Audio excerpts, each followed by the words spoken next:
It's really about betting on yourself in your career, in your, personal decisions. And Allyson Felix has built a career and a life of when others thought she couldn't do it, shouldn't do it, didn't see a way to do it, she pushed through. And it was always about the work for her. And the group of women, a group of really strong women came together and invested in this film, from like Tory Burch to Tanya Lewis-Lee as an executive producer on it as well, Lisa Skeet Tatum. It was just an incredible group of women who came together to make this film. That, to me, the power of what women can do when they're supporting each other was a part of this project that was really gratifying to me.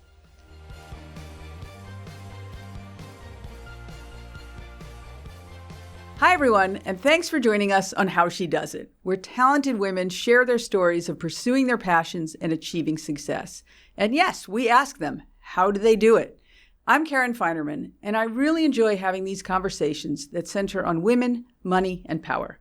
You may have seen me on Fast Money on CNBC. I'm a long-term Wall Street investor, a mom of 4, and a huge WNBA fan. And today, we have a guest who knows a thing or two about basketball, as well as a number of other topics. McCrary McGuire is a woman who makes things happen. She was an entertainment lawyer turned New York Times best-selling author. From there, she became an award-winning producer and director, and most recently, she's jumped into the entrepreneurial space alongside her son, NBA player Cole Anthony. Raised in Detroit, Crystal is now very much a New Yorker, so much so that a major character on the Sex and the City spinoff, And Just Like That, is based on her. Crystal has built a dynamic career infused with meaning and impact. And she shared so much of her journey with us, including what prompted her to leave her job as an attorney and make the leap into more creative pursuits, her latest producing project about Olympian Allyson Felix, and what it's like working alongside her famous son. I hope you enjoy our conversation. First of all, Crystal, thank you so much for being here. It's so nice to see you. Thank you. I'm thrilled to be here with you. All right, so let's just dive right in. You have had a very eclectic career. I like that, eclectic. Eclectic, serendipitous. I mean, there's a lot of words you could use. Writing fiction books, directing, producing, entrepreneurship.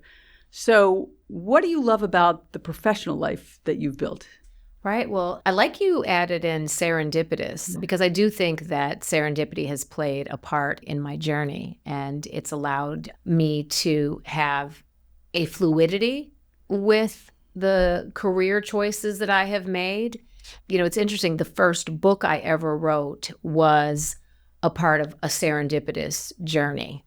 When I met the author, Terry McMillan, who wrote How Stella Got Her Groove Back and Waiting to Exhale. But I met her when I was supposed to be studying for the bar exam. As one does. On vacation in Jamaica. I needed a break from studying. And it actually was where she met her husband that she ended up writing this book, How Stella Got Her Groove Back, about. But all that to say, we met. It was after the great success of How Stella Got Her Groove Back. I had gotten this job at Paul Weiss, where I was going to be in their entertainment department practicing law. But I really didn't want to do it. Met her, and I said, Terry, one night we were having dinner. I said, I really want to actually be writing. And she kind of looked at me in this deadpan way, and she's like, well, have you sat down to write? And she's like, writers write, and writers write every day. And that was sort of like a kick in the butt. And that is actually when I began writing my first book. Although I didn't know it was going to turn to my first book, but I had the impetus from her. Let me go back to 1 second. Okay, so you're a lawyer. Yes. You're at Paul Weiss. For people who aren't New Yorkers, Paul Weiss is the pinnacle of law firms. It was a good firm. Yeah. It's a good firm. So that's a very different path, though. Very different. What were you feeling that like, wow, I don't think I want to be doing this? Right. Well, it's interesting. I was an English major in college. I went to the University of Michigan. I always wrote. I always loved literature, writing, screenplays, essays, and I would just do this for fun. And I actually took a screenplay writing class at the University of Michigan, and I really did, in my heart of hearts, want to have this creative profession. But growing up in Detroit with my mom was a teacher, my dad worked at Ford Motor Company. They had migrated from the Jim Crow South up north in the 30s. I didn't see anybody in a creative profession. I just only saw, some lawyers and doctors and teachers and folks working for the automobile industry. So I really didn't have this roadmap that could let me know that's something you can do. And so my parents were like, you want to write? They're like, you better go to law school or something and get yourself a real job so you can pay for health insurance. I mean, it wasn't like they weren't dismissive, but they're like, let's go for the secure track. So I worked at Paul Weiss in the entertainment department. I was fortunate enough to get a job. That was a really coveted department at Paul Weiss. I mean, we had really cool clients in all sorts of entertainment spaces. And I realized a few things. One, I hated it. Okay. 2, I'd rather be the client than the lawyer. But what it did do for me is it showed me there are people who are making a living, who are making real money in creative professions, whether authors, playwrights, actors, choreographers, etc. Many of those were clients at Paul Weiss. And it gave me this sense that, there's a roadmap. There are people that could do it. This is something you could do. Not just a thing on the side that you fit in after you do your real job of being a lawyer, Paul Weiss. That's right. And many of our clients at Paul Weiss were playwrights. And I was immersed in the New York City art culture. And so that was sort of part one, to see that this could be a career. And then I read this book that changed my life that wasn't too long after I had that fateful meeting with Terry McMillan. But I read this book called The Artist Way by Julia Cameron. And Julia Cameron, there were 2 chapters in there that really changed my life. One was called Many People That Want to Be Artists and Are Not Artists or Content Creators Are Shadow Artists. And so they get jobs where they shadow people who are artists. They could be entertainment lawyers like me. So that spoke to me. They could be married to a director, like the author Julia Cameron had been married to Martin Scorsese. I realized I was a shadow artist. And I was cheating myself, the dream I really wanted to create. And then 2, she had this exercise called Write Morning Pages. It was essentially brain drain. Get up every morning, and before you do anything else, just have brain drain, 3 pages of free writing. So does it need to be a thread or not necessarily, just anything? Not at all. It could be, I'm sitting up here. Why did I get up so early? I'm so tired. Why am I sitting? But you're writing, and you're getting into the practice and the discipline of writing, which is what Terry McMillan was getting at. You need to sit down and write every day. And that, after about 3-4 months, that practice of doing this brain drain actually became the beginning of my first novel, Home Court Advantage. Okay, let's talk about Home Court Advantage. It's fiction. Yes. But that was sort of the world you were living in. Tell us about where you were in your life then. Absolutely. So when I wrote Home Court Advantage, which was like, some critics called it a roman à clef. I think that was the first time I ever heard that term. At the time, I was married to this man by the name of Greg Anthony, who played for the Knicks. And I co-wrote it with Rita Ewing. Her ex-husband, Patrick Ewing, great Knick legend, was playing for the Knicks. And we wrote this book really about it was originally called Seasonal Ties, actually. The impetus of it really was the friendships of these women whose lives come together during the season. So it was Seasonal Ties. And I think the editor, the book publisher, was like, that sounds like a holiday book. Let's get something, more to the point. And that was sort of Home Court Advantage. And that was kind of a double entendre. But yeah, it was really a view into the world of these women who were married to professional basketball players, all woven through sort of the lens of many of the women, some giving up their power, some giving up their autonomy because of who they're married to. But I think that can be said of no matter what the profession is. This one just happened to be a profession that was under a microscope. So yes. And it's so glamorous, yes, right? Yes. Right. Yeah, there definitely is a glamorous component to it, which is so interesting. I think we published, Home Court Advantage was published, I want to say in 1998. And oh, how the world has changed since then, because now the biggest market in the world, I can't imagine writing that book in 2025. I mean, one, my life is so changed. I'm divorced, I'm remarried. I mean, it's a whole totally different place, but sports continues to be woven in my life in different ways.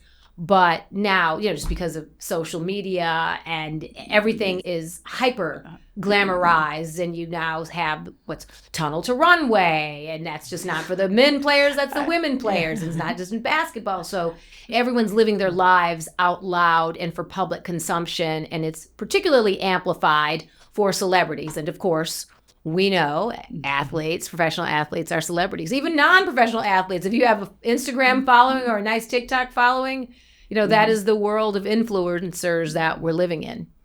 Okay, so you write this first book. It's a New York Times bestseller. You have a big hit on your hands. Were you surprised? What were you thinking? Yes, I was surprised because I knew nothing about the world of being an author. I mean, we were in lots of magazines at the time, like actual magazines. You remember people actually bought magazines and read them? But we were like in People magazine and Newsweek. I mean, you name it, we were in it. We did a lot of television appearances around it. So that was, yes, very different from what I thought my life as a creative would be. And so there was some good with it, some bad. But what it did do, it was deeply gratifying having set out to write a book, to finish writing the book, to be able to get an agent, to sell it, and for people to respond to it and it resonate with them.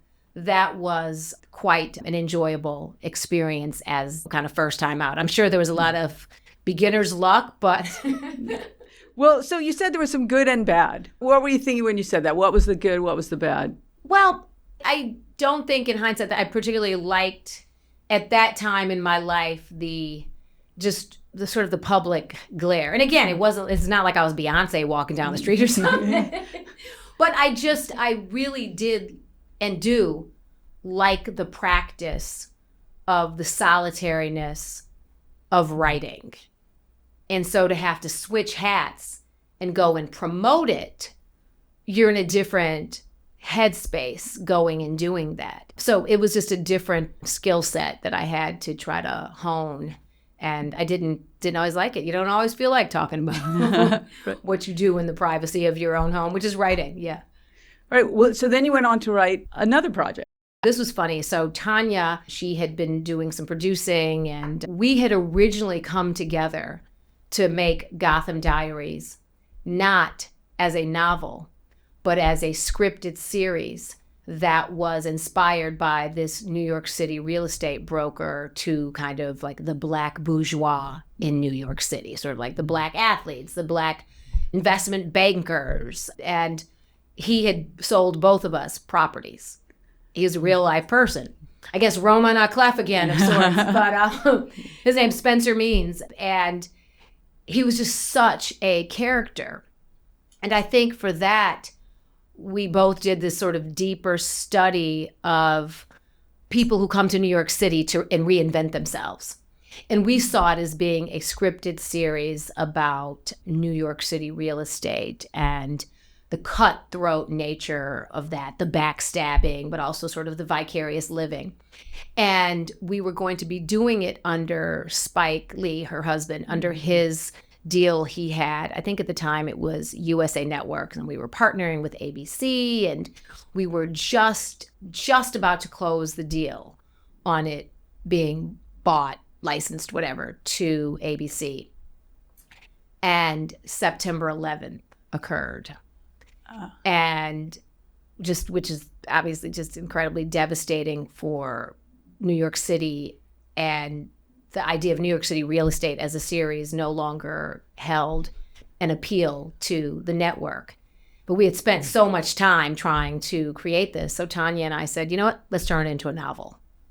So we spent a couple of years and turned it into a novel. And it was a New York Times bestseller also. New York Times bestseller. Yeah. So okay, so fast forward now, Gotham Diaries has just been picked up by Netflix. Yes. We're in a different zeitgeist now. Yes, a completely different zeitgeist. And years of trying. I mean, anyone who has written novels understands that it can take years for it to become a film, a series, and there were other places we had optioned it to through the years, but just, scripts had been written, but it just was never quite right. You think about like Judy Blume's book, Forever. that I read as a child, and it just now came out on Netflix that Mara Braca-Keel produced and wrote. So everything has its cycle. And so now we just closed that deal, and Tanya and I are going to co-write the script for a feature film. Hopefully it can back end as a pilot into a series, but just you never give up. You never give up when you want it to bring it to life. And I think that's the beauty of creating. It can have so many different iterations. All right, let me go back a little. You grew up in Detroit. Yes. Very far different life from this Gotham Diaries kind of life. You're raised by your maternal grandparents. Yes. Tell us about that. Yeah, it's, I referenced my parents before, but when I speak about my parents, I'm speaking about my grandparents. I was raised by them, Thelma and Magellan McCrary. He was born in Buena Vista, Georgia. She was born in Birmingham, Alabama, and they were a part of that great migration north that Isabella Wilkerson writes about in The Warmth of Other Suns. And so they really came up north for opportunity. I mean, from the Jim Crow South, there was still segregation when they moved to Detroit in the 30s, in the 1930s. I can't believe that's like almost 100 years ago now. And they had my biological mother, and she had, growing up, a lot of issues, ran away from home and had me, and then basically came back, dropped me on the doorstep with my maternal grandparents, and they raised me, along with another daughter that they had that was much closer to my age, who is my sister. But those are your parents. Yes, absolutely. Yeah. Yes, they are my parents. But that is a part of who I am, that added layer of having parents who grew up during the Great Depression, parents who, in this era that we're in, where you have people that are saying certain things didn't happen in the past. My mom, who's 99 years old, still alive in Detroit, Michigan now, which is in a suburb of Detroit, was an eyewitness to so much that you have entities that don't want to teach that anymore. What does she think of where your life is now? Parents, and I'm sure you're similar to this in a different way with your children. For the most part, as parents, you're always pretty proud of your kids. You just want them to be happy. You want them to be able to take care of themselves in whatever way that is, right? I'm always shocked my children can live alone in any way, but they do. But anyway, go ahead. Go on. And so, sure. I mean, she's such a kind woman. And she really is that person who would make holiday cookies for everyone, 20 different kinds, and she and my dad would drive around and deliver them to like 60 different places. She's in a senior citizen living facility now in Bloomfield Hill, Michigan. She used to be the president. She stepped down from that. She's like, I'm just going to be on the welcoming committee now because I'm just too busy. Not because she's 99. Right. Yes. Not because she's 99, because she's too busy. Right. But she's like, she says, I'm very proud of you, which I appreciate, but I'm very hard on myself on one hand, although I'm like, I recognize we as women, particularly women who are trying to do it all, have to give ourselves grace as well. And so there is that balance. It's hard. It is hard. All right, let's switch to basketball a little bit, which has played a huge role in your life. Your son, Cole Anthony, is an NBA player. His father, as you mentioned, Greg Anthony, former Knicks. Okay, so that insight was helpful in your first novel. Yeah. But your first documentary as well, AAU youth basketball was the subject. It's called Little Ballers. Yes. Tell us about that. Yeah, well, just one thing that got me into like the documentaries. I actually had begun, after Gotham Diaries, producing docuseries under the Viacom umbrella. And so I was one was called Leading Women, one was called Leading Men, where we profiled men and women of color who've impacted the country socially, politically, culturally. And so I learned how, kind of on the job, I learned how to make docuseries. And when those series were on the air, I was also this basketball mom. And I was the house where all the kids came over. I'm sure you know something about that as a basketball mom yourself. And I was looking at these friendships that formed. One of his teammates at the time was in and out of homeless shelters. Another one of his teammates lived in a community that had a problem with a lot of gang violence. And his mother, who had just recently herself had been incarcerated, wanted him to travel with the team because she said that would keep him safe. Another kid, Upper East Side kid's life a little similar to Cole's. I was watching this brotherhood of these boys playing together, and they all had this dream. They all wanted to go pro at that age. Everybody's like, I've got a fair shot. I could do it. And I said, I want to pick up the camera and just capture this beautiful story. They come from these really different backgrounds, but on the court, they're all brothers. So how old are they at the time? They were like on the young end of AAU, but when I started filming them, I want to say they were 10 years old. Oh, okay. They That's were young. like fourth grade. Yeah, I started filming them, and it went through them competing in the AAU Nationals in Detroit. And then I added, and so that was the first layer of filming. And then I added onto the story. I was like, well, I think it would be interesting to have some NBA players involved who can share their parallel experiences to these young men and their basketball experience. So then that's when Amari Stoudemire at the time was playing for the Knicks. He came on board as an executive producer, and Russell Westbrook was in it, Carmelo Anthony, Steve Nash, Tyson Chandler, and they all had really some parallel stories, and that became sort of the structure of Little Ballers. Took it on the film festival circuit and ultimately ended up licensing it to Nickelodeon. And I did Little Ballers Indiana. I don't know if you know about that. Yes. About women's basketball. I know. Tell us about that. So Little Ballers Indiana, I did after Little Ballers, and I did that one as a series about women's basketball, but I did it with Skylar Diggins, who, of course, is a WNBA all-star, incredible player. And she had an AAU team in South Bend, Indiana, which is where she's from.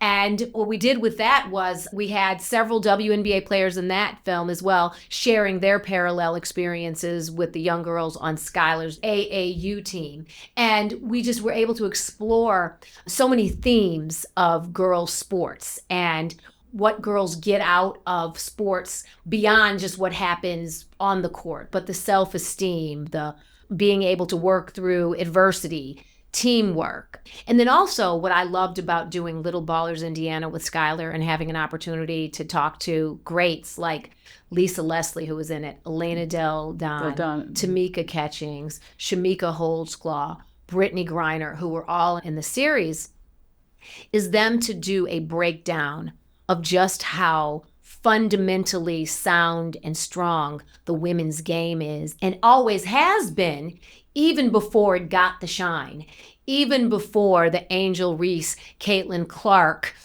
sort of beef, if you will. I just call it strong competitors.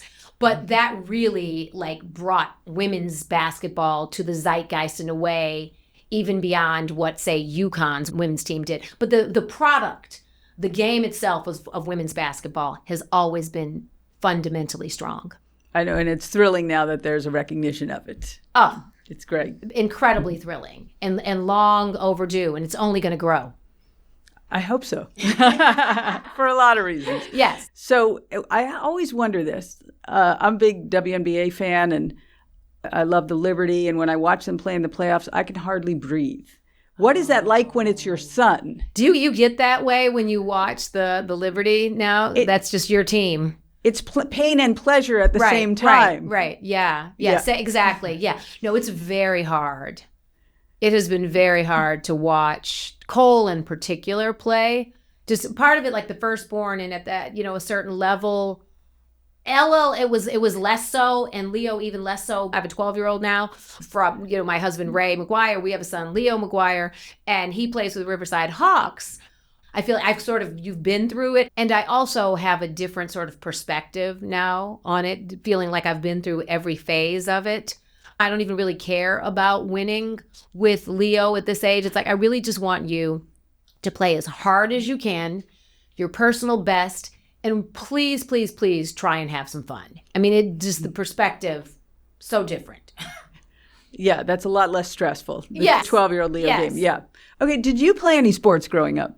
Well, that's a funny question. Yes and no. I did play sports, but not incredibly competitively. I was running track. I was really good in track.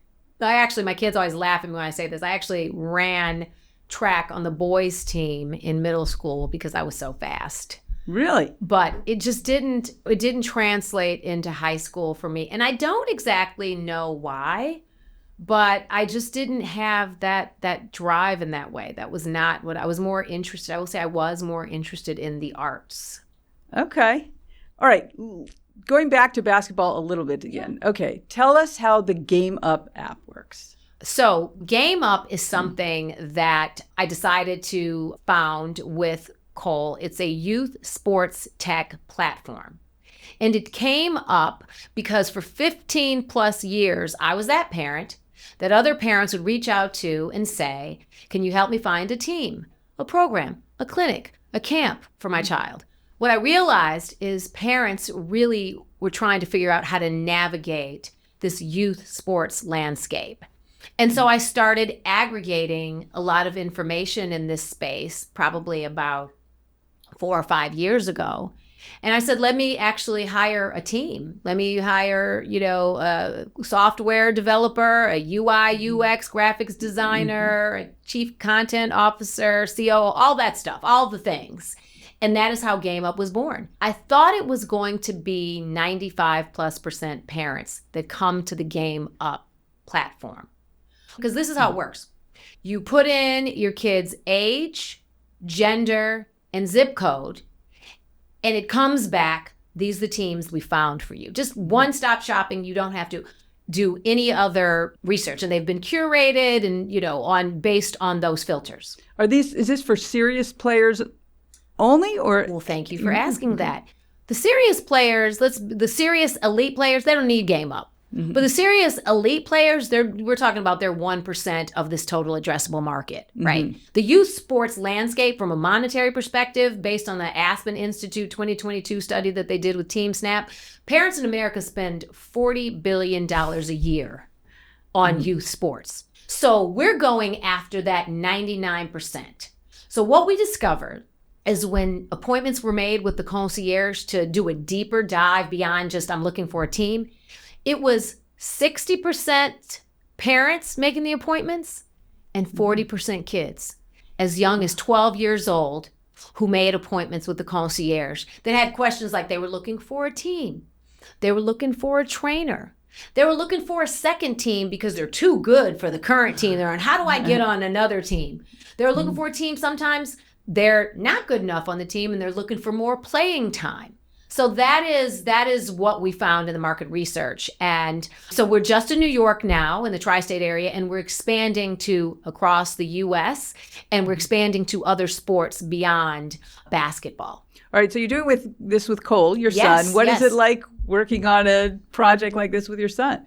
Well, he is a part of my on-the-ground research, and he went through every phase of it.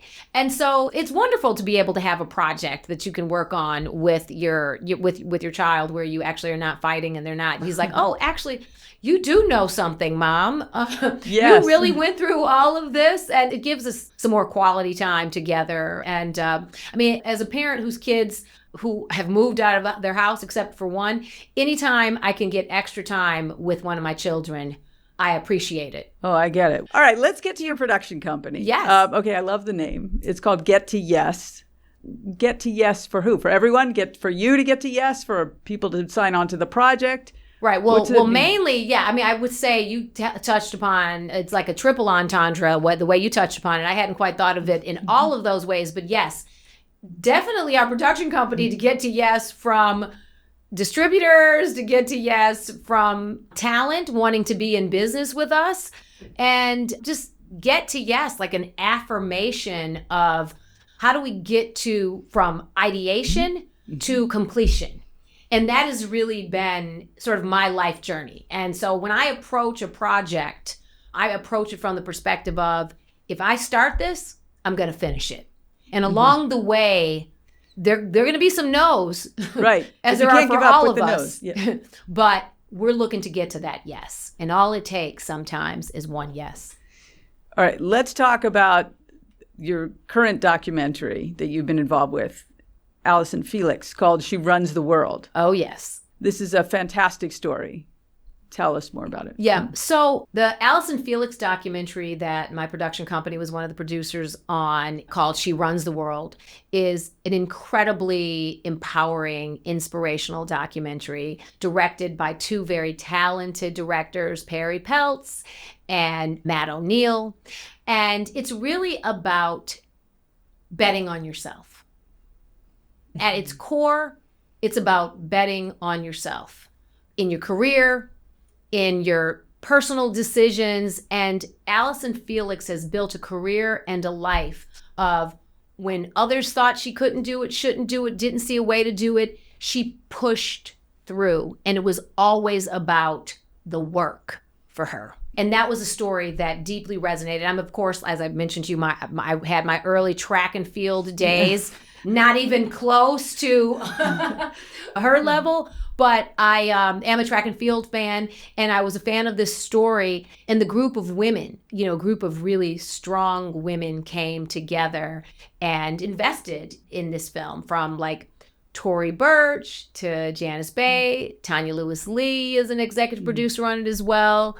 Lisa Skeet Tatum. It was just an incredible group of women who are entrepreneurs and badasses in their own right. And we came together to make this film. And that, to me, the power of what women can do when they're supporting each other, was a part of this project that was really gratifying to me. So for people who might not know the Allyson Felix story, tell us what her journey was. Yeah. So I'll give you the truncated version because it's a pretty long story. But basically, Allyson Felix is the most decorated Olympian in track and field history, number one. So she can run. Incredibly talented. And she was signed with Nike for her shoe and her marketing deals. And if anybody knows anything about track and field, they get the majority of their money from their marketing deals, not from the money that they win for winning in their races. So that really was her bread and butter. And when she became pregnant and they found out, essentially they cut her Nike contract by a significant percentage. And that led to a battle. She wrote an op-ed in the New York Times, which garnered a great deal of attention around gender equity, pay equity for women in sports, et cetera. And it was even bigger beyond just women in sports. And Nike did change their policy. They were going to change it for her. They ended up doing the right thing. But her perspective was, it shouldn't just be for me. Right. She's one powerful enough to do it, but it should be for all women who you sign contracts with that choose to have, all people that choose to have a child should have this right. So when can we see that documentary? So we premiered at Tribeca, and we're doing the film festival circuit, and we are actively looking for a home. And hopefully next year we will have a streamer where everyone can see it. She runs the world. She runs the world. It's fantastic.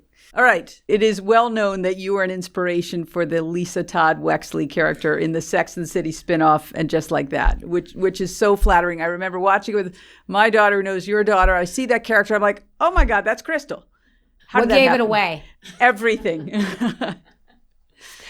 I don't know exactly what the impetus was, but I did hear that Michael Patrick King, who's the executive producer, showrunner, one of the creators of the original Sex and the City, somehow knew about me. I mean, and maybe more people knew about it because when my husband ran for mayor a few years ago, and we're big art collectors of African-American art, I make documentaries.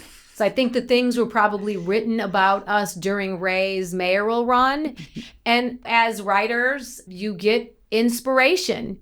And so I guess somehow there was something sort of interesting about my real life that they borrowed a little bit from. A little bit. Wait. Okay, you're a documentary filmmaker. You're married to a man, a very prominent businessman who decides to run for office. You have 3 kids. You live in New York City. Where was the non-overlap part of that? I heard that she was on like the best dress list. I am not a fashionista. I like looking neat and clean in my suits, but I am no one would ever accuse me of being as fashionable as her character is on and Just Like That.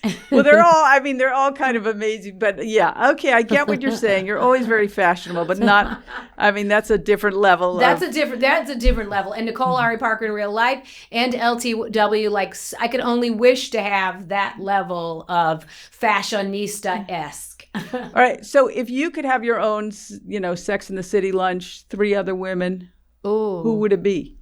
Oh, wow. 3 other women. So I always have my homegirl, Tanya Lewis-Lee. I would have Susan Fails-Hill, who's actually the executive producer on And Just Like That now.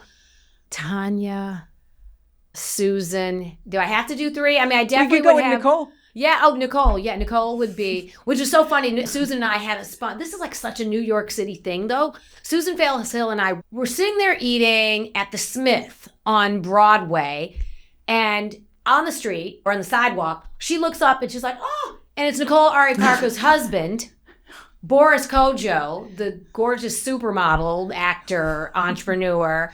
And it was like, then we started chatting, and it was like such the New York City moment.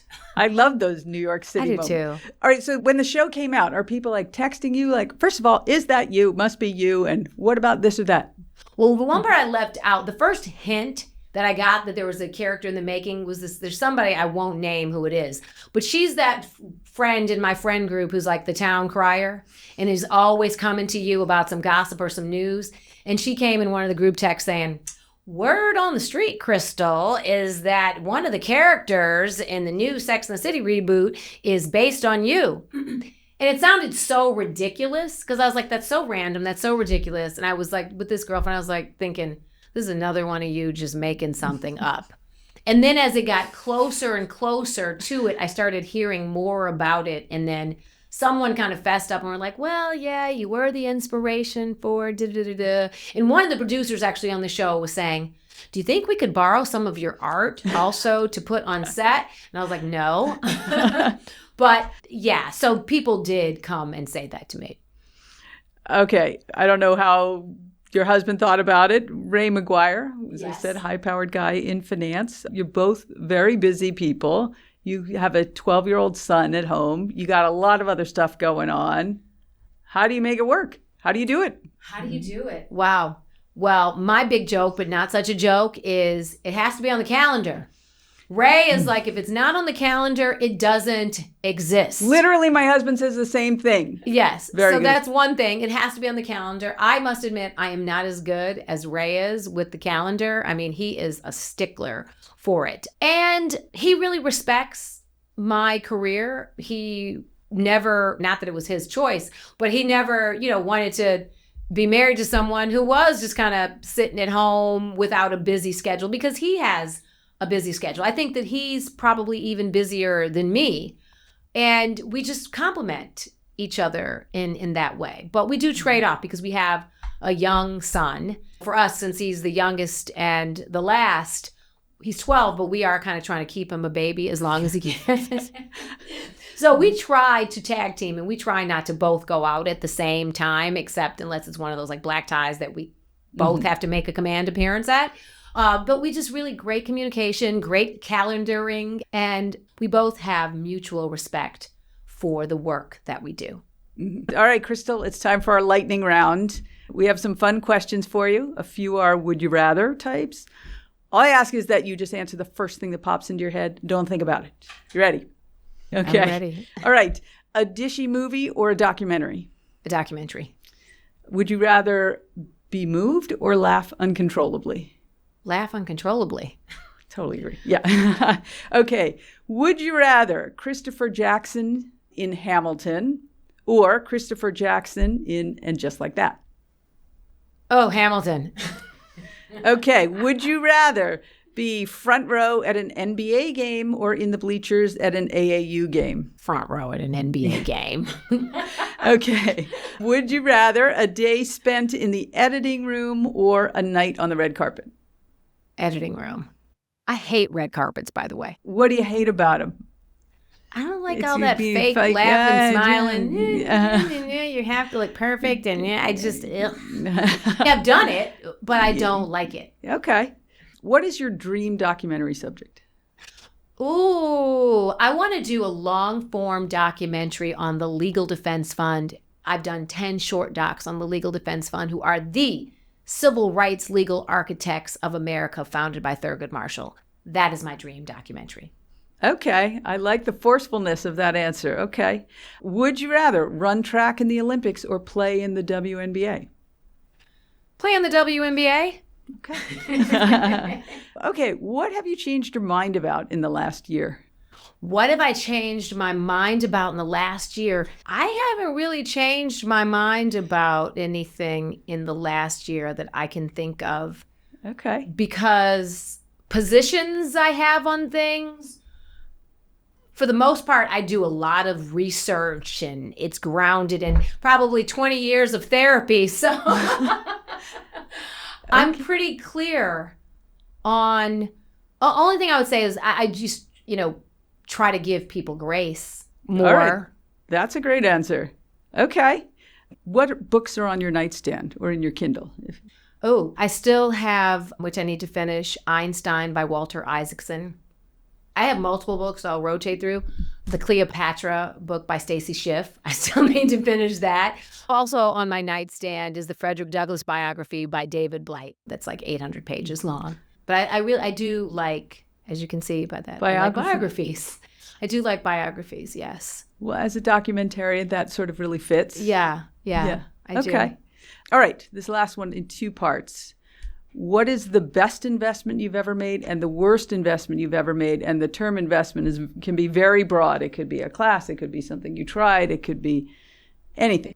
All the investments that I have made, when you said a class, it did make me think of one of the greatest classes I took post-graduating from law school, Robert McKee's seminar called Story. It's a 3-day seminar, and it's really about creating story and the structure. But he also has a book called Story. That was an incredible investment because it's helped me in so many aspects of storytelling, whether writing books, whether writing nonfiction books. I have a nonfiction book also, Inspiration Profiles of Black Women Changing Our World. But anyway, yes. So that I think, because it's paid so many dividends through the years in contributing to me actually being able to sit down and create some stuff. And be a storyteller. Yes. Well, that's pretty good. All right, what's the worst investment you've ever made? Ooh, the worst investment I ever made. I have to think about that. I've made pretty good investments in real estate and in I'm sure there's one, but I mean, probably all of the interest fees I paid on credit cards when I was in college. That's an excellent answer, actually. Because it's so bad, the amount that you pay in interest on credit cards as a young person. Well, I don't know if you got to this point of the Einstein book, but he says compounding is the greatest force in the universe. And that's what happens to interest on credit cards, right? That's the compounding on it. Well, yes, I have not gotten to that part, but thank you for that reminder. Sorry. It's the finance in me. Okay. Crystal, thank you so much. I'm so glad you were here, and I really enjoyed talking to you. Thank you for having me.